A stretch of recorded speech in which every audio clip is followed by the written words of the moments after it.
الحمد لله رب العالمين والصلاة والسلام على سيد الأنبياء والمرسلين وعلى آله وصحبه أجمعين أما بعد أعوذ بالله من الشيطان الرجيم بسم الله الرحمن الرحيم. آج یہ مشکات المصابیح کا 8واں سبق ہے ششماہی دوم میں. آپ کا سبق شروع ہوتا ہے وَأَنْ شَدَّادِ ابن اوس، یہیں سے نا، وَأَنْ شَدَّادِ ابن اوس وَالسُّنَابِحِيِّ أَنَّهُمَا دَخَلَا عَلَى رَجُلٍ مَرِيدٍ يَعُودَانِهِ فَقَالَا لَهُ كَيْفَ أَصْبَحْتَ قَالَ أَصْبَحْتُ بِنِعْمَةٍ قَالَ شَدَّادٌ أَبْشِرْ بِكَفَّارَاتِ السَّيِّئَاتِ وَحَطِّ الْخَطَايَا فإني سمعت رسول الله صلى الله عليه وسلم يقول إن الله عز وجل يقول إذا أنا ابتليت عبدا من عبادي مؤمنا فحمدني على ما ابتليته فإنه يقوم من مضجعه ذلك كيوم ولدته أمه من الخطايا ويقول الرب تبارك وتعالى أنا قيدت عبدي وابتليته فأجروا له ما كنتم تجرون له وهو صحيح رواہ احمد. حضرت شداد ابن اوس اور سنابحی سے روایت ہے. سنابحی یہ تو نسبت ہے، سنابح کی طرف نسبت ہے. ان کا اصل نام عبداللہ تھا. کچھ لوگ نسبت سے مشہور ہو جاتے ہیں، ہوتا ہے بہت. اب جیسے اس کی مثال ہمارے قریب میں حضرت مصباحی صاحب ہیں، اس نسبت سے مشہور ہیں، اس کے فرد کامل ہیں، ہے نا. تو ایسے بہت سے لوگ نسبت سے مشہور ہوتے ہیں. تو یہ ان کا اصل نام تو عبداللہ ہے اور سنابحی کی نسبت سے مشہور تھے، اس لیے سند میں بھی اس کو ذکر کر دیا گیا. تو شداد ابن اوس اور عبداللہ سنابحی سے روایت ہے کہ یہ دونوں حضرات ایک بیمار شخص کے پاس عیادت کے لیے گئے. فقال لہو، تو اس سے کہا کیف اصبحت، تم نے صبح کس حالت میں کی، تمہاری صبح کیسی ہے. قال اصبحت بنعمت، اس نے کہا اللہ کی نعمت پر میں نے صبح کی، یعنی الحمدللہ ٹھیک ہوں، الحمدللہ علی کل حال. قال شداد، تو شداد نے اس پہ کہا کہ ابشر بکفارات السیئات وحط الخطایا، کہ گناہوں کے کفاروں اور خطاؤں کے گر جانے اور ختم ہو جانے کی تمہیں بشارت ہو. کیا مطلب ہے؟ تم نے جو بات کہی ہے اس سے اب تمہیں خوشخبری ہو کہ تمہارے گناہ اس سے مٹ جائیں گے اور یہ تمہاری بدیوں اور گناہوں کا ایک کفارہ بنے گا. یہ بیماری ہاں، اس لیے کہ تم نے اس بیماری پر بے صبری کا مظاہرہ نہیں کیا بلکہ صبر کا مظاہرہ کیا اور اللہ کی حمد و ثنا کی. فإنی سمعت رسول اللہ صلی اللہ علیہ وسلم یقول، کیونکہ میں نے اللہ کے رسول صلی اللہ علیہ وسلم کو یہ فرماتے ہوئے سنا کہ یقیناً اللہ عز و جل فرماتا ہے کہ جب میں اپنے بندوں میں سے کسی بندے کو، کسی مومن بندے کو، عبدم من عبادی مومنن، یہ مومنن صفت ہے عبدن کی، اصل میں کیا ہے؟ عبدن مومنن من عبادی. جب اپنے بندوں میں سے میں کسی مومن بندے کو آزماتا ہوں اور پھر حمدنی علی ما ابتلیت، اور پھر وہ اس آزمائش پر جس میں نے اسے ڈالا، اس آزمائش اور اس امتحان پر وہ میری حمد و ثنا کرتا ہے. فإنہ یقوم من مضجعہ ذلک کیوم ولدتہ امہ من الخطایا، تو وہ اپنی اس خوابگاہ سے، مضجع کا معنی کیا ہوتا ہے؟ خوابگاہ، یعنی جہاں وہ آرام کر رہا ہے، اپنی اس خوابگاہ سے اس طرح اٹھے گا، اس دن کی طرح، یعنی اس دن کی طرح گناہوں سے پاک ہو کر اٹھے گا. یہ من الخطایا کا تعلق اسی سے، فإنہ یقوم من مضجعه ذلك من الخطایا اے بریئا من الخطایا طاہرا من الخطایا و نزیہا من الخطایا، گناہوں سے پاک و صاف ہو کر اس طرح اٹھے گا کہ یومن ولدتہ امہ، اس دن کی طرح جس دن اس کی ماں نے اسے جنا تھا۔ ظاہر ہے بچہ جب پیدا ہوتا ہے تو اس وقت تو بالکل بے قصور ہوتا ہے، بے گناہ ہوتا ہے، ابھی کسی گناہ کا تو ارتکاب ہی اس سے نہیں ہوتا ہے، گناہوں سے پاک صاف ہوتا ہے، تو فرمایا جائے کہ اس کے سارے گناہ سے جھڑ جائیں گے۔ یہ کتنی عظیم بات ہے کہ بندہ دنیا میں آ کر گناہ کرے۔ ظاہر سی بات ہے یہ کاجل کی کوٹری ہے دنیا، اور کاجل کی کوٹری میں کوئی شخص کتنا بھی اپنے آپ کو بچائے، کہیں نہ کہیں تو دامن میں کاجل لگ ہی جائے گا، داغدار ہو جائے گا۔ ہاں تو گناہ کو تو ہو ہی جاتے ہیں کہیں نہ، اس لیے بخاری کی روایت میں ہے کل بنی آدم خطاؤن وخیر الخطائین التوابون، کہ تمام اولاد آدم، ہر کلی میں مستثنیات ہوتے ہیں، معصوم اس سے مستثنا ہے، یعنی انبیاء کرام۔ انبیاء کرام کے سوا جتنے اولاد آدم ہیں سب خطا کار ہیں، ہم سے خطائیں ہوتی ہیں جی۔ وخیر الخطائین التوابون، اور بہتر گناہ کرنے والا وہ ہے، گناہ کرنے والوں میں بہتر وہ ہے کہ جو اپنے گناہوں پہ توبہ کرتا رہے۔ تو یہ فرمایا کہ ایسے وہ گناہوں سے پاک صاف ہو جائے گا جیسے اسی دن اس کی ماں نے اسے جنا ہو۔ یہ برکت کس چیز کی ہے؟ آزمائش، پریشانی، بیماری میں پڑنے کے بعد صبر کرنے کی، اللہ کے حمد و ثنا کرنے کی، یہ برکت ہے۔ اللہ رب العزت ارشاد فرمائے گا انا قیدت عبدی وابتلیتہ فاجروا لہ ما کنتم تجرون لہ وہو صحیح، کہ میں نے اپنے اس بندے کو قید و بند میں ڈالا، یعنی بیماری اور پریشانی کی قید و بند میں ڈالا، وابتلیتہ، اور اسے آزمایا، آزمائش میں ڈالا، فاجروا لہ، اجرو یہ صیغہ امر ہے جمع مذکر حاضر اجرا سے، اجرا یجری اجران باب فعل سے، اور آگے تجرونا جو آ رہا ہے وہ اسی سے فعل مضارع ہے۔ ہاں، اور اجرو کا معنی کیا ہوا کہ فاکتبوا لہ، کہ فرشتوں تم اس کے لیے وہی لکھو جو ثواب تم اس کے لیے اس وقت لکھتے تھے جب یہ صحت و تندرستی کی حالت میں تھا، وہو صحیح، جب یہ صحت مند تھا اور صحت و تندرستی کی حالت میں یہ زیادہ عبادتیں کرتا تھا، سمجھے؟ تو جو ثواب تم اس وقت لکھتے تھے اب یہ بیماری کی وجہ سے اتنی عبادت نہیں کر پا رہا ہے، پھر بھی اس کا ثواب اتنا لکھو۔ رواہ احمد، امام احمد نے سے روایت۔ اس سے پتہ چلا کہ یہ انہی لوگوں کے لیے ہے جو صحت کو غنیمت جانے، ہاں، اس لیے فرمایا گیا ہے کہ صحت کو غنیمت جانو۔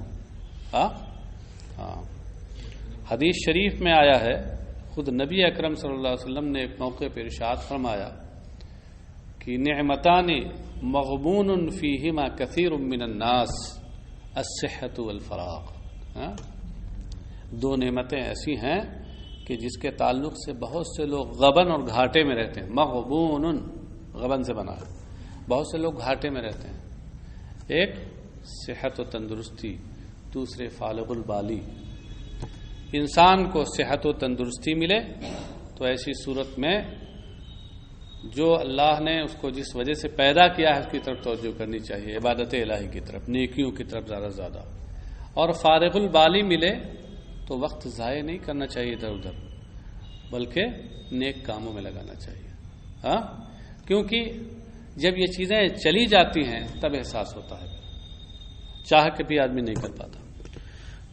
ان عائشہ قالت قال رسول اللہ، اچھا آپ کچھ کہنا چاہ رہے تھے، ابھی کچھ آپ کہنا چاہ رہے تھے؟ ہاں، بیماری سے پہلے صحت تو غنیمت جان۔ ہاں وہ تو حدیث شریف تو مضمون ہم نے بتا ہی دیا تھا جی۔ ہاں، عن عائشہ قالت قال رسول اللہ صلی اللہ علیہ وسلم اذا كثرت ذنوب العبد ولم يكن له ما يكفرها من العمل ابتلاه الله بالحزن لیکفرہا عنہ، رواہ احمد۔ ام المومنین حضرت عائشہ صدیقہ رضی اللہ عنہا سے روایت ہے، انہوں نے کہا کہ اللہ کے رسول صلی اللہ علیہ وسلم نے ارشاد فرمایا کہ جب بندے کے گناہ زیادہ ہو جاتے ہیں اور اس کے لیے کوئی ایسا عمل نہیں ہوتا کہ جو ان گناہوں کا کفارہ بنے، ان گناہوں کو مٹا دے۔ کفر تکفیر کا معنی ڈھانک لینا اور مٹا دینا۔ کفارہ کو کفارہ اسی لیے کہتے ہیں، وہ گناہ کو ڈھانپ لیتا ہے، یعنی گویا بظاہر مٹا دیتا ہے۔ اچھا، تو اس کے پاس کوئی ایسا عمل نہیں ہوتا جو اس کے گناہوں کو ڈھانپ لے، اس کا کفارہ بنے، تو ابتلاہ اللہ بالحزن، تو اللہ تبارک تعالی اسے رنج و غم میں مبتلا فرماتا ہے، لیکفرہا عنہ، تاکہ اس کی جانب سے اس رنج و غم کو کا کفارہ بنا دے۔ یعنی اب اس کے ذریعے اللہ تبارک تعالیٰ اس کے گناہوں کو کی مغفرت اور گناہوں کو ختم کرنے کا سامان مہیا فرما دیتا ہے۔ یہ اس کی رحیمی اور کریمی ہے۔ رواہ احمد۔ عن جابر قال قال رسول الله صلى الله عليه وسلم من عاد مريضا لم يزل يخوض الرحمة حتى يجلس فإذا جلس اغتمس فيها، رواہ مالک و احمد۔ حضرت جابر رضی اللہ عنہ سے روایت ہے، انہوں نے کہا کہ اللہ کے رسول صلی اللہ علیہ وسلم نے ارشاد فرمایا کہ جو کسی بیمار کی مزاج پرسی کرے، عیادت کرے، جو کسی بیمار کی مزاج پرسی اور عیادت کو جائے، تو لم یزل یخوض الرحمہ، تو وہ برابر اور مسلسل رحمت الہی میں گھستا چلا جاتا ہے، حتی یجلسا، یہاں تک کہ جا کے بیمار کے پاس بیٹھ جائے۔ یعنی بیمار کے پاس بیٹھنے تک گویا اس کی کیفیت یہ ہوتی ہے کہ وہ رحمت الہی کے سائے میں جا رہا ہے، رحمت الہی میں گھستا چلا جا رہا ہے۔ فَإِذَا جَلَسَ اغْتَمَسَ فِيهَا، تو جب جا کے وہاں بیٹھ جاتا ہے تو گویا پورے طور پر اسی میں ڈوب جاتا ہے، رحمت الہی میں۔ تو حاصل کیا ہوا کہ بیمار کی عیادت یہ رحمت الہی کا باعث ہے، اور گویا رحمت الہی کے دریا میں آدمی نہا رہا ہے۔ رواہ مالک و احمد۔ عن ثوبان ان رسول اللہ صلی اللہ علیہ وسلم قال اذا اصاب احدكم الحمى فان الحمى قطعة من النار فليطفيها عنه بالماء فليستنقي في نهر جار وليستقبل جريته فيقول بسم الله اللهم اشف عبدك وصدق رسولك بعد صلاة الصبح قبل طلوع الشمس ولينغمس، آپ والے میں کیا ہے؟ وليغمس، معنی ایک ہی ہے۔ فيه 3 غمسات 3 أيام فإن لم يبرأ في 3 ف5 فإن لم يبرأ في 5 ف7 فإن لم يبرأ في 7 ف9 فإنها لا تكاد تجاوز 9، تجاوز تے پیش کے ساتھ باب مفاعلت سے، فعل مضارع معروف، لا تكاد تجاوز 9 بإذن الله عز وجل، رواہ الترمذی وقال هذا حدیث غریب۔ حضرت ثوبان سے رضی اللہ عنہ سے روایت ہے، رسول اکرم صلی اللہ علیہ وسلم کے آزاد کردہ غلام تھے حضرت ثوبان، سرکار کی خدمت میں رہتے تھے، بہت کچھ حدیثیں سننے اور مشاہدہ کرنے کا موقع ملتا تھا۔ وہ ان سے روایت ہے کہ اللہ کے رسول صلی اللہ علیہ وسلم نے ارشاد فرمایا اذا اصاب احدکم الحمى، جب تم میں سے کسی کو بخار ہو جائے، فإن الحمى قطعة من النار، تو یقیناً بخار یہ آگ کا ایک حصہ ہے، آگ کا کہہ لیجئے یا نار دوزخ کہہ لیجئے، اس کا ایک حصہ ہے، یعنی اس کا اثر ہے، اس میں رہتا ہے۔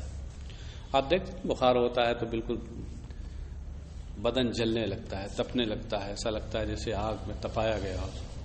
قطعۃ من النار فلیطفیھا عنہ بالماء، تو اسے چاہیے کہ پانی سے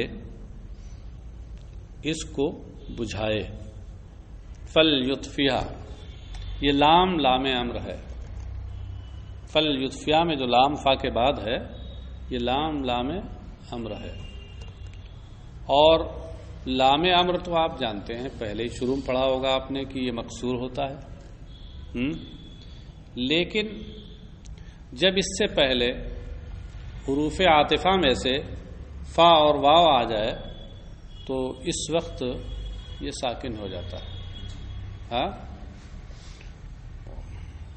اس کا ضابطہ بھی یہی ضابطہ جو ہم نے بتایا ابھی کہ فا آ جائے یا واو آ جائے حروف عاطفہ میں سے تو اس صورت میں یا سما آ جائے تو اس صورت میں یہ ساکن ہو جاتا ہے. صاحب علم الصیغہ نے لکھا ہے کہ فا کے بعد ساکن پڑھنا جائز ہے اور واو کا اگر آ جائے تو واو کے بعد ساکن پڑھنا واجب ہے. انہوں نے لکھا، لیکن کم از کم ہمیں اب تک وجوب والا قول کہیں نہیں ملا ہوگا. بہرحال وہ بہت بڑے عالم تھے، کہیں دیکھا ہوگا ضرور انہوں نے. تو اس لیے ہم نے بہت محتاط اس کو بیان کیا، واجب اور جائز نہیں بتایا. ہم نے یہ کہا کہ جب آ جائے تو ساکن ہو جاتا ہے. واجب ہے کہ جائز ہے یہ مسئلہ مت چھیڑیے. قرآن کریم میں صلاۃ الخوف کا جو بیان ہے تو اس میں اس کی مثالیں موجود ہیں. وَلْتَأْتِ طَائِفَةٌ أُخْرَى لَمْ يُصَلُّوا فَلْيُصَلُّوا. وَلْتَأْتِ لیتاتی تھا، واو آ گیا تو لام ساکن ہو گئی. یہ مثال ہو گئی لام امر سے پہلے واو کے آ جانے کی وجہ سے لام کے ساکن ہونے کی مثال. وَلْتَأْتِ طَائِفَةٌ أُخْرَى لَمْ يُصَلُّوا فَلْيُصَلُّوا. یہ فَلْيُصَلُّوا یہ مثال ہو گئی فا کی. دونوں مثالیں اس میں موجود ہیں. خیر یہاں پر بھی دیکھیے فا ہے اور یطفئ، یہ اطفأ یطفئ اطفاء باب افعال سے اس کا معنی ہوتا ہے آگ بجھانا. اطفأ النار. ہاں تو آگے پھر فلیستنقی، اس میں بھی وہی لام ہے، لام امر ساکن ہے فا کے آنے کی وجہ. ولیستقبل میں یہ لام امر ہے، لام ساکن ہو گیا واو کے آنے کی وجہ سے. چلیے دیکھیے ترجمہ دیکھیے. سرکار نے فرمایا کہ جب تم میں سے کسی کو بخار ہو جائے تو بخار تو یہ آگ کا ایک حصہ ہے، وہ ٹکڑا ہے، تو اسے پانی سے اس کو بجھانا چاہیے. ہاں پھر پانی سے بجھانا چاہیے. اب یہ ہوا اجمال. اجمال کی تفصیل کے لیے فلیستنقی میں فائد تفصیلیہ لائے. اب اس اجمال کے آگے تفصیل ہو رہی ہے کہ فلیستنقی فی نہر جاری. استنقا یستنقی اس کا معنی ہوتا ہے دخل و مکث فیہ، کسی چیز میں داخل ہو کر اس میں رکنا. تو معنی کیا ہوا؟ فلیستنقی فی نہر جاری، تو اسے بہتے ہوئی نہر میں، بہتے ہوئے دریا میں اس کو داخل ہو کے رکنا چاہیے. وَلْيَسْتَقْبِلْ جِرِيَتَهُ، استقبلہ کا معنی ہوتا ہے رخ کرنا اور منہ کرنا، اور جریہ کا معنی بہاؤ، اور اسے اس کے بہاؤ کی طرف رخ کرنا چاہیے. دریا مطلب پچھم سے بہہ کے آ رہا ہے. عام طور سے ہمارے یہاں ہندوستان میں دریا زیادہ تر پچھمی سے بہہ کے آتے ہیں، تو پچھم کی طرف رخ کر لیں، ہاں، تاکہ وہ بہاؤ جو ہے اس کی طرف آئے پانی کا. فَيَقُولُ، اور پھر اس کو یہ پڑھنا چاہیے بسم اللہ اللہم اشفِ عبدک وصدق رسولک. ہاں یہ کب کرنا چاہیے؟ بعد صلاۃ الصبح قبل طلوع الشمس. ہاں نماز صبح کے بعد سورج نکلنے سے پہلے یہ کرنا چاہیے. یہ دعا پڑھنی چاہیے اللہ کے نام سے شروع. اے اللہ اپنے اس بندے کو، خود پڑھ رہا نا تو عبدکا کا مطلب عبدکا ھذا، اپنے اس بندے کو. میں نے ایک دن بتایا تھا آپ کو کہ الف لام تعریف کا جو جن معانی کے لیے آتا ہے اضافت بھی وہ معنی دیتی ہے. جیسے الف لام تعریف کبھی جنس کے لیے آتا ہے، جنسی معنی میں ہوتا ہے، کبھی استغراق کے لیے، کبھی عہد خارجی کے لیے، کبھی عہد ذہنی کے لیے. ہاں اور اسی عہد خارجی کی ایک صورت ہوتی ہے عہد حضوری. ہاں عہد حضوری اسی کی ایک خاص قسم ہے کہ جو فرد ہے وہ متعین اور حاضر ہے. ہاں جیسے الیوم اور الان میں جو الف لام ہے وہ عہد حضوری کے لیے ہے. آن کا معنی ہوتا ہے کوئی بھی گھڑی اور لمحہ. الان اس وقت، یعنی الوقت الحاضر الموجود. اس لیے آپ الان کا ترجمہ کیا کرتے ہیں؟ ابھی، اس وقت. الیوم اس میں الف لام عہد حضوری کا ہے. یوم کا معنی تو کوئی بھی دن، ہاں، ماضی کا ہو، مستقبل کا ہو، حال کا ہو. طاری ہو رہا ہے، حال طاری ہو رہا ہے. حال میں نہ، ارے مستقبل میں بھی نگاہ رکھیے کچھ. ہاں صاحب. تو خیر، یوم کا معنی کوئی بھی دن ہے، لیکن جب الف لام اس کے اندر یہ عہد حضوری کا آ گیا تو اس کا مطلب ہوا الیوم الحاضر الموجود. اس لیے الیوم کا ترجمہ آپ کیا کرتے ہیں؟ آج کا دن. ہاں، تو ایسے ہی اضافت بھی عہد خارجی کے لیے آتی ہے. عہد خارجی میں عہد حضوری کے لیے بھی آتی ہے. جیسے آپ دیکھا میں اپنے اس بندے جو اس وقت حاضر ہے تو اس سے دعا کر رہا ہے، اپنے اس بندے. اصل میں مجھے تشریح اس لیے کرنی پڑی کیونکہ آپ سوچنے لگے کہ یہ اس کس کا ترجمہ کہاں سے لے آئے. ہاں، اس لیے اے اللہ اپنے اس بندے کو شفا عطا فرما، وصدق رسولک، اور اپنے رسول کی بات سچ کر دکھا. تو یہ اسے کب کرنا ہے؟ نماز صبح کے بعد سورج نکلنے سے پہلے. وَلْيَنْغَمِسْ فِيهِ ثَلَاثَ غَمَسَاتٍ ثَلَاثَةَ أَيَّامٍ.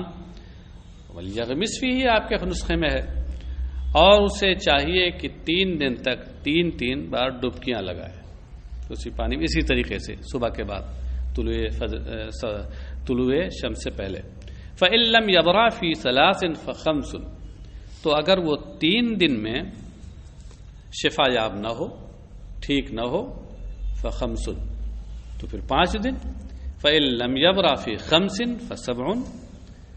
اگر 5 دن میں نہ ہو تو پھر 7 دن. فَإِن لَّمْ يَبْرَ فِي 7 فَتِسْعٌ. اور اگر 7 دن میں نہ ہو تو 9 دن. فَإِنَّهَا لَا تَكَادُ تُجَاوِزُ 9 بِإِذْنِ اللَّهِ عَزَّ وَجَلَّ. تو بِإِذْنِ الہی اور بحکم الہی وہ امید یہی ہے کہ 9 سے آگے نہیں بڑھے گا، 9 سے آگے نہیں بڑھے گا. 9 ہوتے ہوتے بہرحال وہ ٹھیک ہو جائے گا. امام ترمذی نے اسے روایت کیا اور کہا کہ یہ حدیث غریب ہے. غریب کا مطلب آپ جانتے ہیں. حدیث کا مضمون کیا ہے؟ اصل میں یہ ہر بخار کے لیے نہیں ہے. نبی اکرم صلی اللہ تعالی علیہ وسلم جسم کا علاج کرنے کے لیے تشریف نہیں لائے تھے. ان کی بعثت کا مقصد روح کا علاج تھا اور بندوں کو ان کے مقصد تخلیق کی جانب متوجہ کرنا تھا. اس میں کبھی کبھی وہ جسمانی علاج بھی بتا دیا کرتے تھے، لیکن وہ کوئی کلیہ نہیں ہوتا تھا. یہ کلیہ نہیں ہے. حجاز میں کچھ بخار ایسے ہوتے تھے جو سخت گرمیوں کی وجہ سے آتے تھے، گرمی کے زمانے میں وہ اس کا علاج سرکار نے بتایا ہے. ہاں، اور ظاہر ہے یہ اس زمانے کی بات ہے جس وقت دوائیں بہت کم تھیں اور مشکل سے ملتی تھیں. اس وقت بتایا گیا یہ علاج. یہ ہر بخار کا علاج نہیں ہے. اب جیسے اس وقت کسی کو نزلہ اور سردی کی وجہ سے بخار آ جائے اور وہ سوچے ہم یہ علاج شروع کر دیں تو بڑھ جائے گا وہ. تو اس میں حدیث کا کوئی قصور نہیں ہوگا. سرکار کا فرمان اپنی جگہ حق ہے. اس کے لیے علاج ہے ہی نہیں ہے.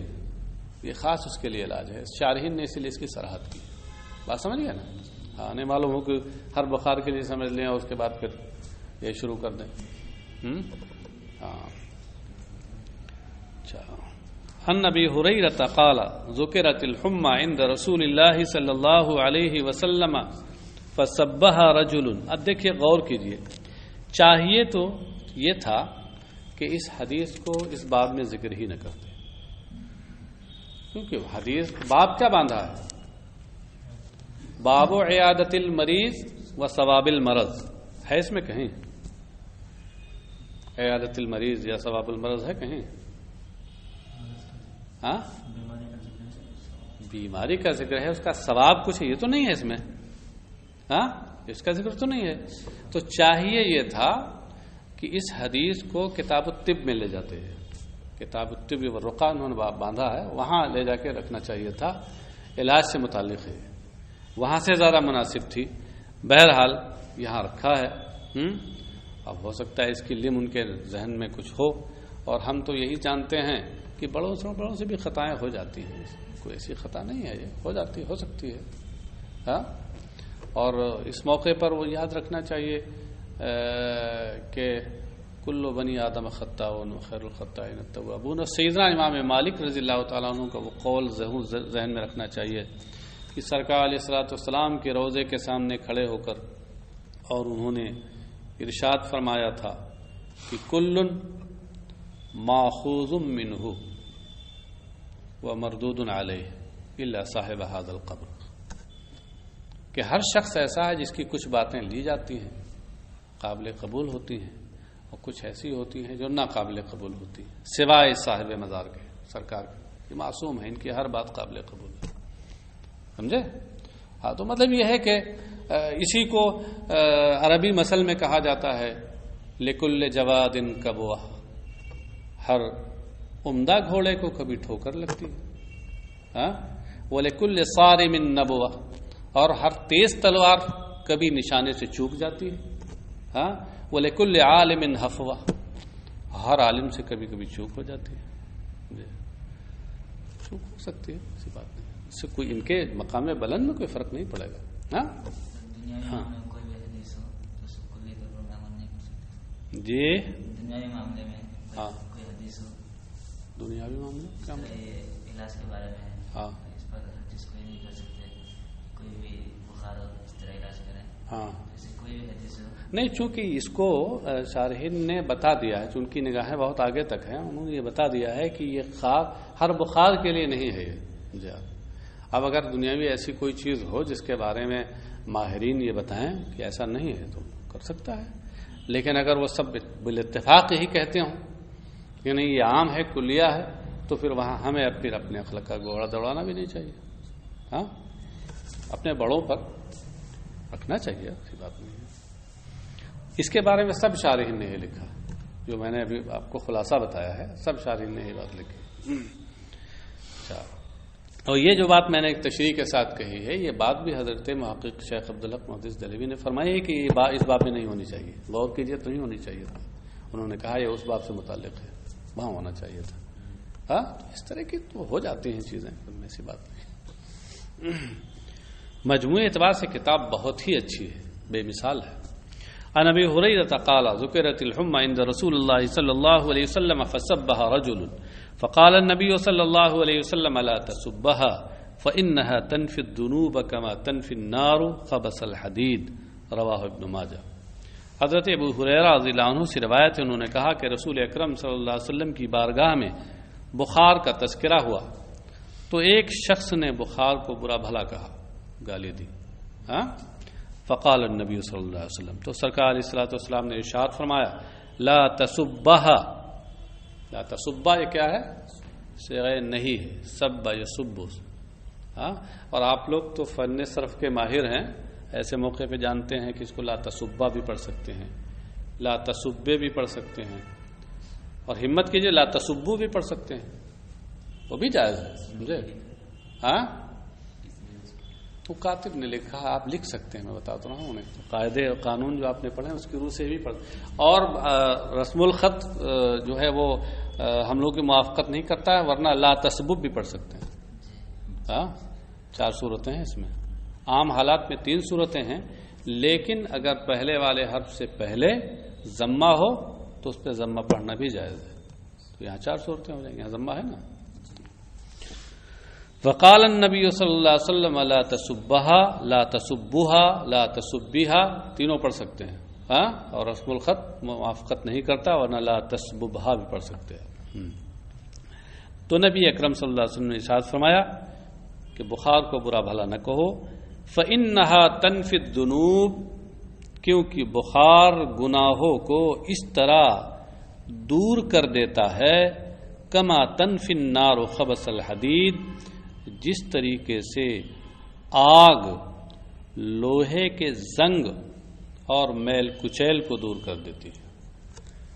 زنگ آلود لوہا لوہار کی بھٹی میں ڈالا جاتا ہے اور اس کے بعد کیا ہوتا ہے کہ وہ زنگ کو دور کر دیتی ہے. جی کیا ہے؟ اچھا، فإنها اچھا فے کے بجائے قاف ہے تو اس میں کوئی مسئلہ نہیں، پاک کر دیتی ہے. ہاں تو نقی یا تنقی اس کا معنی ہوتا ہے پاک کر دینا، نقی بنا دینا، حاصل دونوں کا ایک ہے. اس طرح کا فرق ہوا تو بتا دیا کیجیے. رواہ ابن ماجہ وعنہ یعنی عن ابی ہریرہ رضی اللہ عنہ قال ان رسول اللہ صلی اللہ علیہ وسلم عاد مریضا فقال ابشر فإن الله تعالى يقول هي ناري أسلطها على عبدي المؤمن في الدنيا لتكون حظه من النار يوم القيامة. رواه احمد وابن ماجہ والبیہقی فی شعب الایمان.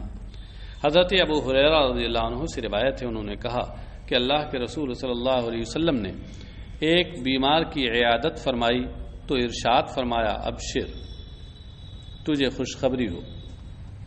فإن اللہ تعالی یقول، کیونکہ اللہ تعالی کا ارشاد ہے، ہیا ناری، ہیا الحمہ، حمہ ناری اسلیتها علی عبدی المؤمن فی الدنیا، کہ یہ میری آگ ہے، بخار یہ میری آگ ہے، اسلیتها علی عبدی المؤمن فی الدنیا، کہ جسے میں دنیا میں اپنے مومن بندے پر مسلط کرتا ہوں. کیوں؟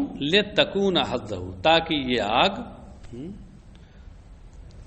تکون حظہ من النار یوم القیامہ، تاکہ یہ قیامت کے دن اس کے آگ کا حصہ بن جائے. قیامت کے دن جو اسے عذاب دوزخ ہونا تھا، دوزخ کی آگ میں جو اسے عذاب ہونا تھا، اس کے بدلے میں حصہ ہو جائے. وہی حاصل ہے کہ گناہ سے جھڑتے ہیں. عن انس ان رسول اللہ صلی اللہ علیہ وسلم قال ان رب سبحانہ وتعالى يقول وعزتي وجلالي لا اخرج احدا من الدنيا اريد اغفر له حتى استوفي كل خطيئة في عنقه بسقم في بدنه واقتال في رزقه. رواه رزين. حضرت انس رضی اللہ عنہ سے روایت ہے کہ اللہ کے رسول صلی اللہ علیہ وسلم نے ارشاد فرمایا کہ رب تبارک سبحانہ وتعالی کا ارشاد ہے وعزتی وجلالی، واو قسمیہ ہے، میری عزت و جلال کی قسم. اللہ خود ارشاد فرماتا ہے میری عزت و جلال کی قسم، لا اخرج احدا من الدنیا اريد اغفر له، کہ میں کسی ایسے شخص کو دنیا سے باہر نہیں نکالوں گا جسے میں بخشنا چاہوں. ہاں جس کو میں مغفرت کرنا چاہوں، جسے میں بخشنا چاہوں تو دنیا سے اسے نہیں نکالوں گا. حتی استوفی کل خطیۃ فی عنقہ بسقم، یہاں تک کہ اس کے گردن یعنی اس کے ذمے کہ ہر گناہ کو اس کے بدن کی کسی بیماری، اس کی جسمانی کسی بیماری اور یا رزق کی کمی کے ذریعے پورا کر لوں. سمجھے کیا مطلب ہے؟ مطلب یہ ہے کہ جس بندے کو میں بخشنا چاہتا ہوں، اس کی مغفرت کرنا چاہتا ہوں، تو یہی دنیا میں اس کے ذمے جو گناہ آئے ہیں تو دو طریقے سے میں ان گناہوں کو یہی مٹا دیتا ہوں. یا تو اسے جسمانی کوئی بیماری دے دیتا ہوں اور وہ بیماری اس کے لیے نجات کا ذریعہ بن جاتی ہے، کفارہ بن جاتی ہے، اور یا اس کے رزق میں کچھ کمی کر دیتا ہوں. اس سے پہلے گزرا ہے نا کہ کبھی بدن کی میں پریشانی دیتا ہے، کبھی مال کی پریشانی آ جاتی ہے اور کبھی اولاد میں پریشانی آ جاتی ہے. تینوں چیزیں گزری، یہاں دو کا ذکر ہے. وعن شقيق قال مرض عبد الله بن مسعود فعودناه فجعل يبكي فعوتب فقال إني لا أبكي لأجل المرض لأني سمعت رسول الله صلى الله عليه وسلم يقول المرض كفارة وإنما أبكي أنه أصابني على حال فترة ولم يصبني في حال اجتهاد لأنه يكتب للعبد من الأجر إذا مرض ما كان يكتب له قبل أن يمرض فمنعه منه المرض. رواه الرزين. حضرت شقیق سے روایت ہے. یہ شقیق تابعی ہے، کبار تابعین میں سے حضرت شقیق. تو یہ ان سے روایت ہے، انہوں نے کہا کہ حضرت عبداللہ ابن مسعود رضی اللہ عنہ بیمار پڑے، سرکار کے صحابی، بہت جلیل القدر صحابی، اور ہم حنفیوں کا تو رشتہ فقہی انہی سے ملتا ہے، یہی سے چلتا ہے.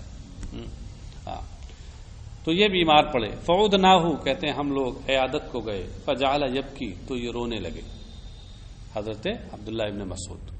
فعوتبا تو ان پر عتاب کیا گیا، کچھ لوگوں نے سمجھانا بجانا شروع کیا کہ حضرت آپ رو رہے ہیں بیماری میں. فقال انی لا ابکی لاجل المرض، تو انہوں نے کہا میں بیماری کی وجہ سے نہیں رو رہا ہوں. لأنی سمعت رسول اللہ صلی اللہ علیہ وسلم یقول، اس لیے کہ میں نے اللہ کے رسول صلی اللہ علیہ وسلم کو یہ فرماتے ہوئے سنا ہے کہ المرض کفارہ، کہ بیماری تو گناہوں کا کفارہ ہے، تو میں بیماری کی وجہ سے نہیں رو رہا ہوں. وانما ابکی انہ اصابنی علی حال فطرہ، میں تو صرف اس وجہ سے رو رہا ہوں کہ یہ سستی اور ناتوانی کی حالت میں یہ بیماری مجھ پر آئی. ہاں، ایسے وقت میں آئی کہ جب میں کمزور ہو چکا ہوں. ولم یصبنی فی حال اجتہاد، یہ محنت اور جوانی کی حالت میں نہیں آئی. اجتہاد کا معنی کوشش اور محنت ہوتا ہے، یعنی جب جوانی کی حالت تھی اس وقت میں زیادہ عبادت کر لیتا تھا، زیادہ کوشش اور محنت کر لیتا تھا، اس وقت نہیں مجھ پر آئی. ہاں، لأنه يكتب للعبد من الأجر إذا مرض ما كان يكتب له قبل أن يمرض فمنعه منه المرض. اس لیے کہ بندے کے لیے وہی اجر، بندے کے لیے وہ ثواب لکھا جاتا ہے جب وہ بیمار ہو. کون سا ثواب لکھا جاتا ہے؟ ما كان يكتب له، جو ثواب اس کے لیے لکھا جاتا تھا قبل ان يمرض، بیمار ہونے سے پہلے. فمنعه منه المرض، تو بیماری نے اس ثواب کو اس سے روک دیا. ظاہر ہے کہ میں جوانی کی حالت میں زیادہ نیکیاں کرتا تھا، زیادہ عبادت کر لیتا تھا. اب اس وقت بیمار ہوتا اور بیماری کی وجہ سے نیکیوں سے میں جو رکاوٹ پڑتی تو ہمیں وہی ثواب ملتا، اتنی زیادہ نیکیوں کا جو زیادہ نیکیاں ہم کرتے تھے. اب یہ ہم کمزور ہو چکے ہیں، قوا کمزور ہو گئے ہیں جسمانی، تو اتنی عبادت اور نیکیاں ایسے بھی نہیں ہو پا رہی ہیں. تو اب جو لکھا جائے گا اب کم لکھا جائے گا. اس لیے رو رہا ہوں کہ کاش یہ پہلے آئی ہوتی بیماری تو زیادہ ثواب لکھا جاتا ہے. ثواب کی قلت کی وجہ سے رو رہا ہوں. رواہ رزین.